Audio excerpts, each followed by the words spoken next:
my topic is excluding interlopers from asteroid families.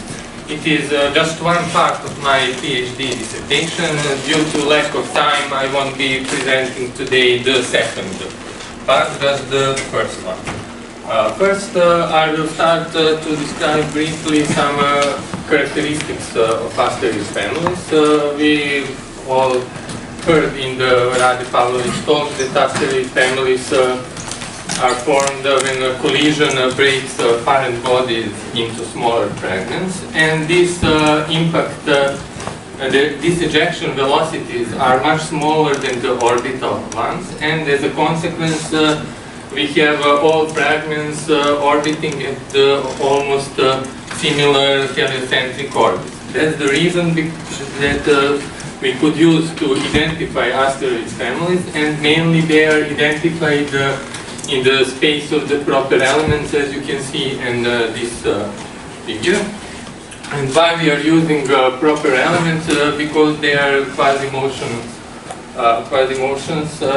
integrals of motion, and they are free from perturbations. Next important stuff about asteroid families is their identification.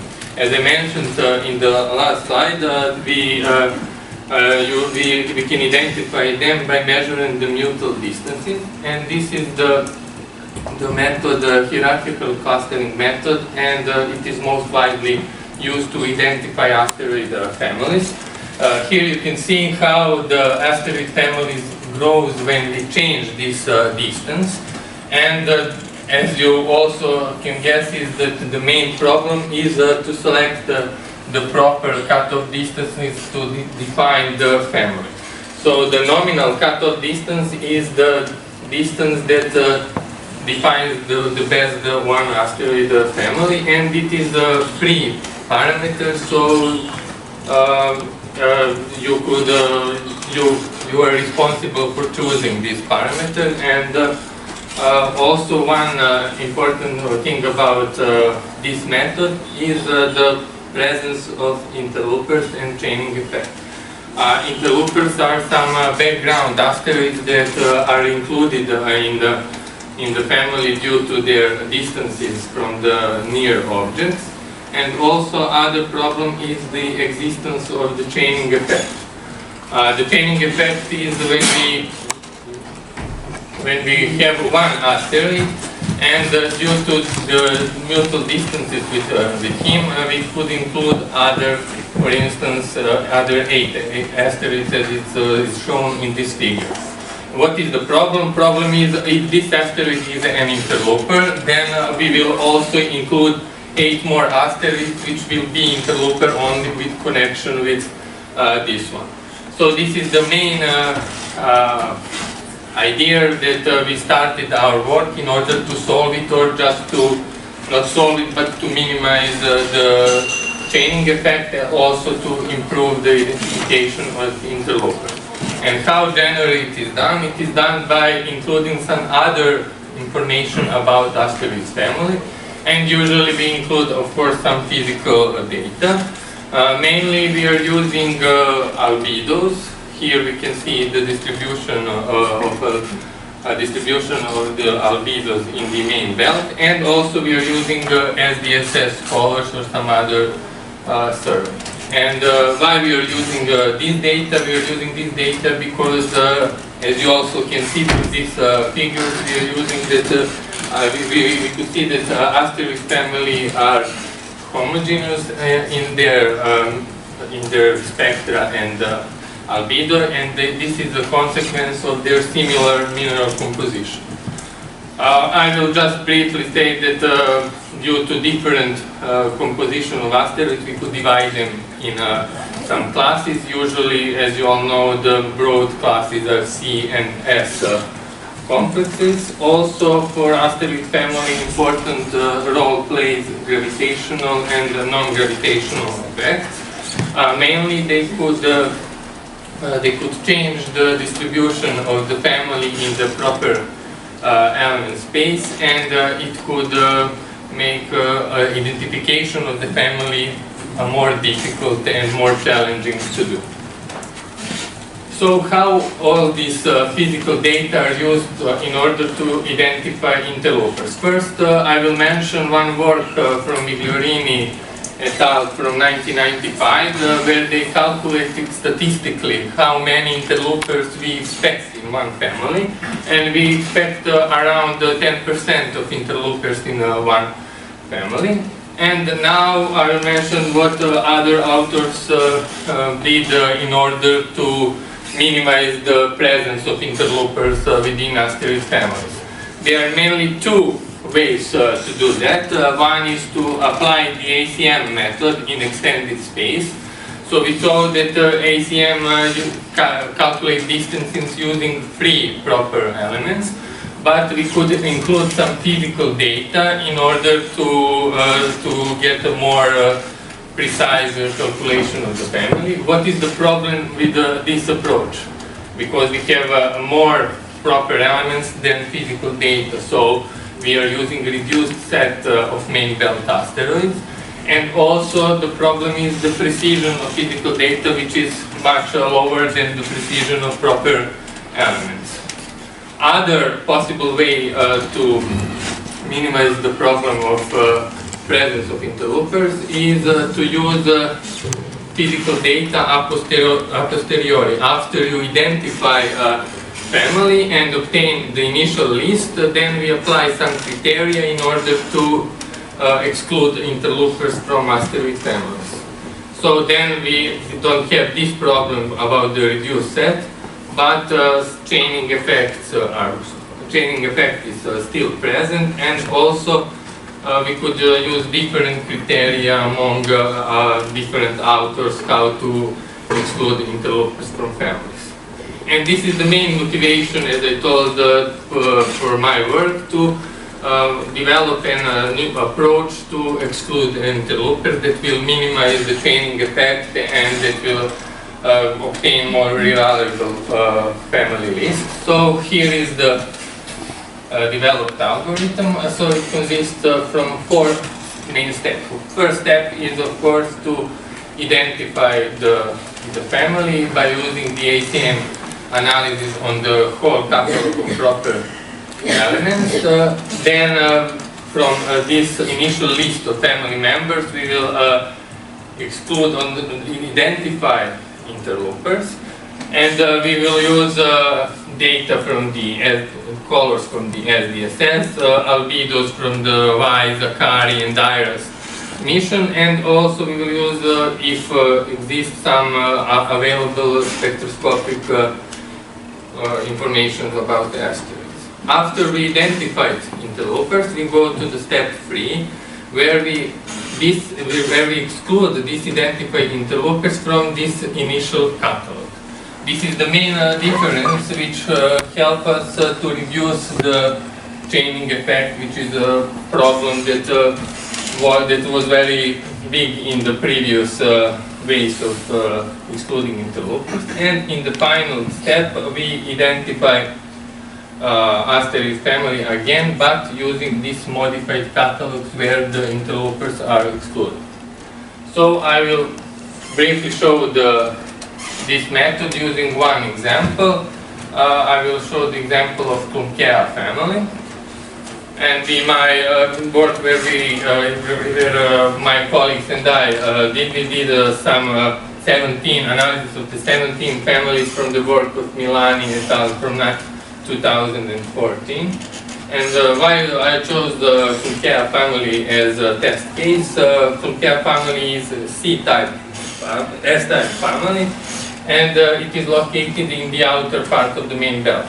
In the outer part of the main belt, we have a more C-type asteroid, and therefore we expect more interlopers, and our algorithm should detect more interlopers in this region.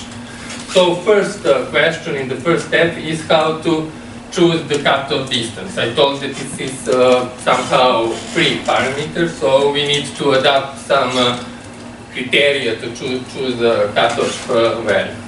So here you can see how the family grows by changing the cutoff distance by 5 meters per second. And for this, in this step, we chose that to use for the cutoff value, we will use the value which is 2 steps below the value where family merges with background.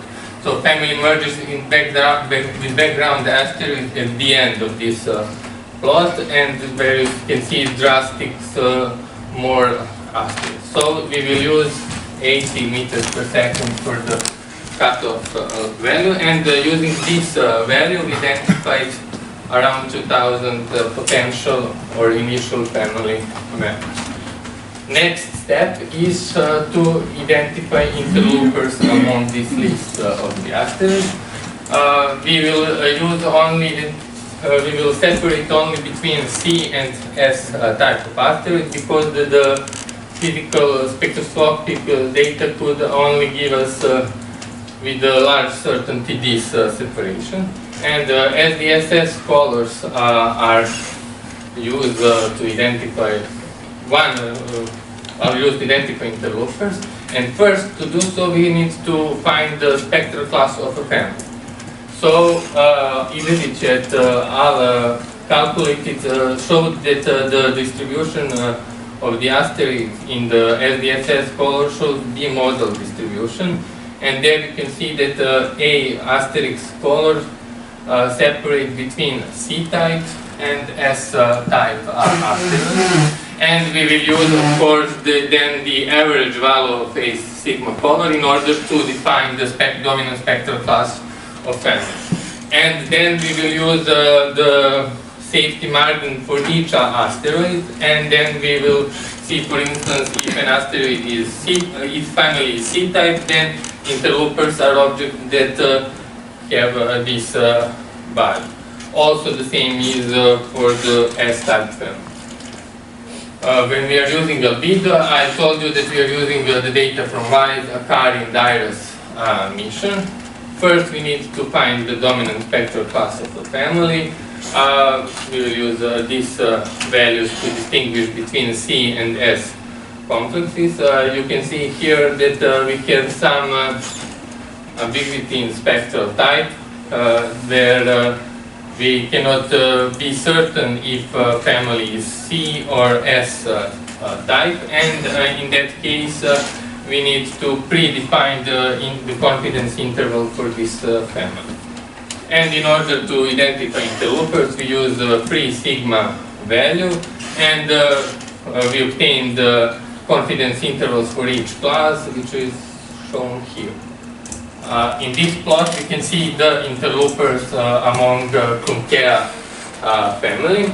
As I told you, Klumpkea family is C types, and all is S type, and also our data suggests this, the average albedo and A asterisk color is also consistent with the previous results. And here we can see the distribution of Klumpkea interlopers used by identified with the SDSS color, and here are identified with albedos. And also in this plot we accounted the error, so you can see that the margin that clearly distinguished between family members and interlopers in the both cases. And we identified around 400 interlopers. It is almost 20% of the initial family members. So here is the distribution of the interlopers in the Klumpkea family. Also, I want you to notice that we have some large group here, where we have a lot of interlopers in this region on the smaller semi-major axis. And this could indicate that this part is some other family, which also our results showed, and I will tell you that a bit later. So next step is to exclude identified interloper from the initial catalog of proper elements, and in that way we will get a modified catalog, and then we perform a re-identification of the family and obtaining new family using some nominal cutoff. So here are the final results. So I'm not sure if it is clearly distinguished with this, but the black dots are the identified family, and the red dots are excluded interlopers. So here we can see that this part are completely excluded, and this part belongs to other family number 96. And we managed to exclude 10% of interlopers, which is consistent with the work of Migliorini, which shows that around 10%, we have around 10% of interlopers within families. And 80% from excluding interlopers are due to chaining effect. And this is the main advantage of our approach, because we managed to minimize the chaining effect in the identification of the asteroid families. Here are other results for 17 other families from the work of Milani. And I wanted to notice this column where you can see the percentage of excluded interlopers. You can see that for some families they are rather large, and it could show us that in these cases we have overlapping families between different spectral types. And also you can see that there are some families which have rather small percentage of excluded interloper, and this is mainly because these families are very well isolated, and hence we don't have many background asteroids in them. Also, you should notice these two columns, where you can see, in this one you can see the number of identified interlopers, and in this one you can see number of excluded interlopers due to chaining effect. You can see that these numbers are almost comparable, and this shows that chaining effect plays an important role in family identification. So, advantage of this new approach is that we define the strict criteria for interlopers identification. Then that we introduced a new step which reduced chaining effect.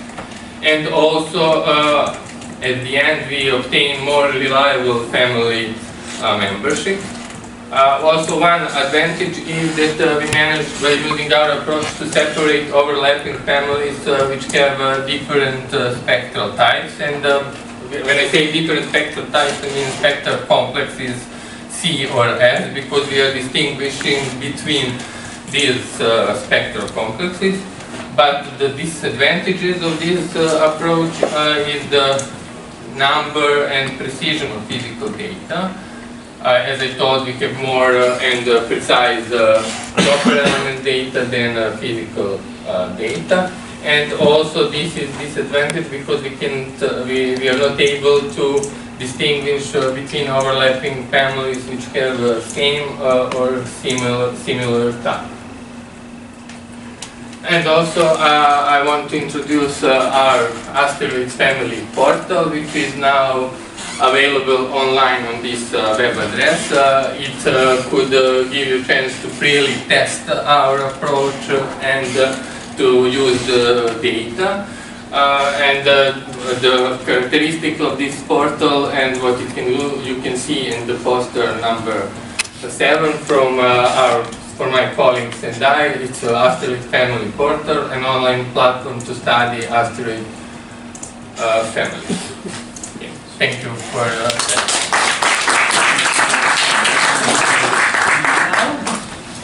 Questions or comments, please? If not, thank you again.